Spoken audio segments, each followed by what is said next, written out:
فاكر إحساسك وانت بتعمل حاجة لأول مرة؟ كنت بتبقى فرحان ومتحمس بشكل لا يوصف. طب ليه مش بتحس بنفس الإحساس ده دلوقتي؟ الإجابة المقنعة هي إن تكرار نفس الحاجة مرات كتير بيخليها بايخة ومملة، لكن اسمح لنا نقولك خطوات عملية عشان تقتل الروتين وتحس إنك بتعمل كل حاجة كأنها لأول مرة. في حاجات في حياتك ما ينفعش تغيرها عشان تخرج من دايرة الملل، زي الدراسة مثلا أو الأكل. مسلمات لازم تعملها، لكن تقدر تغير في العناوين الفرعية اللي جواها عشان ما تبقاش مملة، زي إنك تجرب أكلات جديدة، أو تذاكر بطريقة ما جربتهاش قبل كده، أو تستخدم وسائل غير تقليدية في عمل الحاجات دي.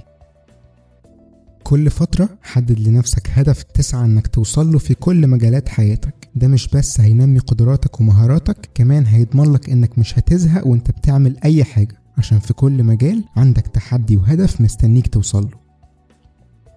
بوابة تسلل الملل لحياتك بشكل عام أو للحاجة اللي بتعملها دلوقتي بشكل خاص هي إنك ما تبقاش عارف إنت هتعمل إيه دلوقتي. عشان كده لازم تخطط يومك كويس جدا، وما تسمحش لأي دقيقة إنها تعدي في عمل اللا شيء. ببساطة مستحيل تحس بالزهق وإنت منهمك في عمل حاجة معينة.